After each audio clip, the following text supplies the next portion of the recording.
पाकिस्तानी सेना ने कहा कि टीटीपी के आतंकी भारतीय खुफिया एजेंसी रॉ के लिए काम कर रहे हैं। टीटीपी ने कहा कि पाकिस्तानी सेना भारत से कश्मीर की 1 इंच जमीन भी आजाद नहीं करवा पाई है और हमें ज्ञान दे रही है। की वजह से आज अफगानिस्तान के अंदर भी हमें गालियां पड़ती हैं।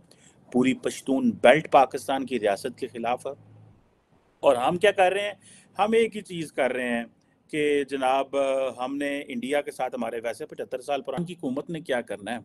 हमारे जो चार्ज डी फिर अफगानिस्तान में थे अबैदुर रहमान साहब, निज़ामानी साहब, वो वापस आ गए क्योंकि उनके ऊपर हमला हो गया था। अब हमारी अपनी सिक्योरिटी अफगानिस्तान में खतरे में, हमारे अपने जो चार्ज डी अफेयर है उसकी सिक्योरिटी खतरे में, तो हमने उधर किसी को भेजना है। आपके ये टीटीपी अलाउ है, जैश ए मोहम्मद, लश्कर ए तैयबा, फलाना, ये इंडिया स्पेसिफिक, ये कश्मीर स्पेसिफिक, ये अफगानिस्तान स्पेसिफिक, तो आप फिर then what kind of a country are you?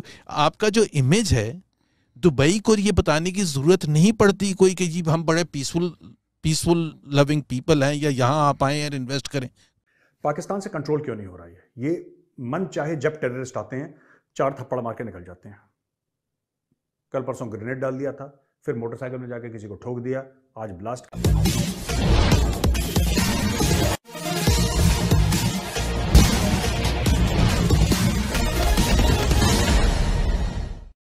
अगर तालिबान और पाकिस्तान के संबंधों पर नज़र डाली जाए और जो अभी ताबड़तोड़ हमले अफगानिस्तान से टीटीपी और बीएलए पाकिस्तान में कर रहे हैं, उससे यह लगने लगा है कि अब भारत का बदला तालिबानी ले रहे हैं। और उसका उन्होंने खुलासा भी कर दिया है कि भारत पर बुरी नज़र डालने के पहले पाकिस्तान सोच ले उसका क्या हश्र हम करने जा रहे हैं।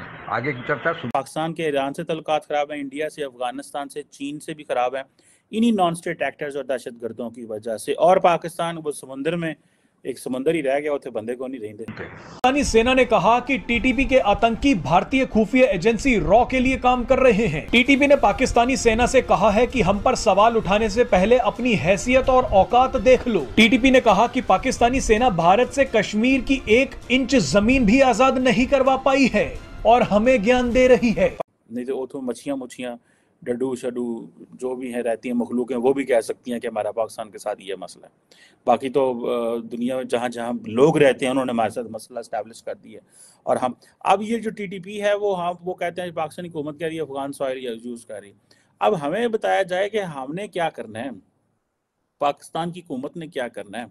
हमारे जो चार्ज डी फिर अफगानिस्तान में थे अबैदुर रहमान साहब, निज़ामानी साहब, वो वापस आ गए क्योंकि उनके ऊपर हमला हो गया था। अब हमारी अपनी सिक्योरिटी अफगानिस्तान में खतरे में, हमारे अपने जो चार्ज डी अफेयर है उसकी सिक्योरिटी खतरे में, तो हमने उधर किसी को भेजना।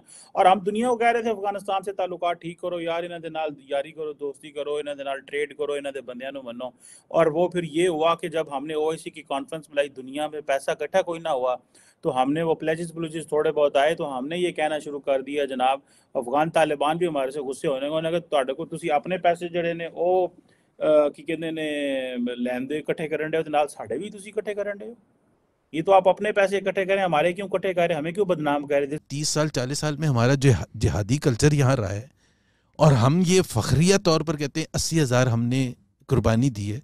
तो भाई अगर आप अपने फैसलों की वजह से कुर्बानी देंगे अपने बच्चों की कि आपके ये टीटीपी अलाउ है, जैश ए मोहम्मद, लश्कर ए तैयबा, फलाना, ये इंडिया स्पेसिफिक, ये कश्मीर स्पेसिफिक, ये अफगानिस्तान स्पेसिफिक, तो आप फिर then what kind of a country are you?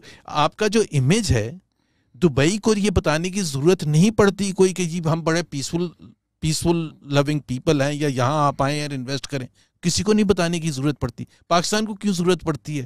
Because वो कहते हैं यार we have lost patience with you, please start to implement. FATF की जब तलवार फाइनल आके लगी कि ये 8 ऑर्गेनाइजेशंस आप बैन करें एंड रियल वे में बैन करें, ये नहीं कि दूसरे नाम से बन जाए, फिर आपको होश आए। लेकिन आज भी जो आपकी जो मेंटेलिटी है जिसमें आप ये कहते हैं कि वो कौन है हमें बताने वाले कि जी हम लश्कर तैयबा पर बैन लगाएं, तो जब आप इस किस्म की चीज़ें करते हैं तो आपको समझना चाहिए कि आपको एक पीसफुल एनवायरनमेंट चाहिए होता है ग्रोथ के लिए। और ये जो वज़ीर आज़म और हुकूमत है ये कह रही है इन्होंने मारो। अब हमें समझ नहीं आती कि पाकिस्तान की अवाम जिन नुमाइंदों को चुन के भेजती है, क्या इनकी अकल कम है, क्या इनका विजन कोई नहीं है, या तालिबान है, ये खुद ये क्या है, हमें तो कोई समझ नहीं है।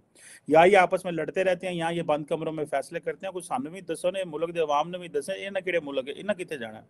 अवाम तो बंद कमरों में बैठ नहीं सकती, वो बेचारी गुर्बत से मर रही है, उनको तो बाहर निकल के काम करना ही करना। सो ये करना क्या चाहते हैं पाकिस्तान के साथ, ये एक बहुत बड़ा मकसद है, कैसे कहते हैं। अब हमने जारी बात है, पहले तो हमारा प्रॉब्लम यह है कि हमने सारी ये दहशतगर्दी के जो मसाइल हैं ये हमने फौज के वाले कर दिए। फौज जाने जो मर्जी करे, अवाम को इन चीज़ों से लेने देने कोई नहीं है। अवाम को पता है वो, क्योंकि पाकिस्तान में इंप्रेशन है यार यही तालिबान बनाते हैं, यही उखाड़ते हैं, यही पिछाड़ते हैं। अब जारी बात है अफगान तालिबान बड़े खोचल हैं, उनको पाकिस्तान से कंट्रोल क्यों नहीं हो रहा है। ये मन चाहे जब टेररिस्ट आते हैं 4 थप्पड़ मार के निकल जाते हैं। कल परसों ग्रेनेड डाल दिया था, फिर मोटरसाइकिल में जाके किसी को ठोक दिया, आज ब्लास्ट कर दिया।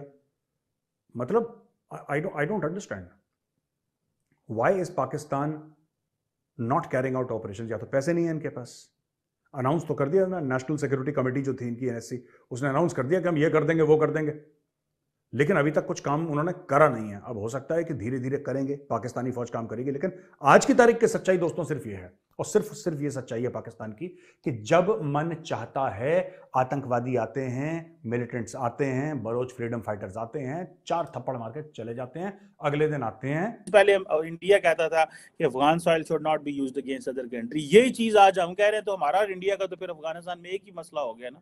हमारा तो वहां पे डिसएडवांटेज है। द रीजन बिहाइंड इज कि हमारे पास तो लिवरेज ही नहीं है। गो के हमारे पास बॉर्डर है, रोज अफगानी पाकिस्तान में आके बैठे होते हैं, हमारा उन्होंने सोसाइटियल स्ट्रक्चर तबाह कर दिया, क्लैशन को ड्रग्स क्या क्या नहीं उन्होंने यहाँ पे किया। लेकिन जारी बात है क्योंकि हमारी बहुत बड़ी पॉपुलेशन पश्तून है, हमारे बहन भाई और भाई जो हैं उनकी रिश्तेदारियां वहाँ पे हैं, तो हम कुछ कर भी नहीं सकते। इसी पश्तून का हमने फ़ायदा उठाना शुरू किया। ये जो पाकिस्तान की भी देखें ना बदकिस्मती या लीडरशिप के कमालात देखें कि हम पश्तून नेशनलिज्म से डरते थे, तो हमने तालिबान इस्लामिक प्रोजेक्ट अफगानिस्तान में लॉन्च किया। ठीक है जी, कि हम अब मुसलमान, ये मुसलमान तो हम दुनिया को डिफेंड करेंगे, इंडिया के खिलाफ माहौल बनाया। वो सारे वो Pashtun nationalist plus religious Islamist mix हो गए। वो जब उनका दिल करता है वो दोनों कभी वो स्विच ऑन कर लेते हैं, कभी वो स्विच ऑन कर लेते हैं। पाकिस्तानी पश्तून नेशनलिस्ट कहते हैं कि ये पाकिस्तान ने क्या किया है, उधर तालिबान ला के बैठा दिया, हमारा कल्चर ख़राब कर दिया और हमारी नस्लें ख़राब कर दी हैं ये। अब हमारे पास यही है कि हम उनको कहते हैं यार साढ़ू ना मारा जाए, क्योंकि आपने अफगान तालिबान ने वादा किया हुआ है कि जी दोहा एग्रीमेंट के तहत। इंडिया भी ये कहता था कि जी यार साना मारो तो वादे कीते ने तो इस तरह थे उस तरह। अब हमें ये समझ नहीं आ रही कि मुल्ला जो अब्दुल गनी ब्रदर है, जिसको हमारी हुकूमत और DGI और बाकी लोग मिल के आए हैं, वो उसकी जाने बुला यार। वो तालिबान तो वो तो अमेरिका को आकड़ गए ने, UN को आकड़ गए। उन्होंने कहा यार नहीं हमने खवातीन को काम कराना, जाओ नहीं देने पैसे ना दो, हम मैनेज कर लेंगे तुमको। This is what they are saying. So हमारे पास क्या चॉइसेस रह जाती हैं, क्या ऑप्शंस रह जाती हैं, असा की करना। हम तो अपने मुल्क में इलेक्शन नहीं करा सकते, हुकूमत ने ये कहा हुआ हमें डर है, हमें TTP का हमारे ऊपर वो खदशा है, वो कह हमले ना कर दे। सो ये इस क्राइसिस में हम फंसे हुए हैं जहाँ पे हमें समझ नहीं आ रही कि हमने क्या करना है। आप अगर हमसे जुड़ा रहना चाहते हैं तो कृपया मेरे चैनल को सब्सक्राइब करें तथा बेल आइकन भी दबा दें, ताकि नई वीडियो की जानकारी तुरंत आप तक पहुंच जाए। धन्यवाद। जय हिंद।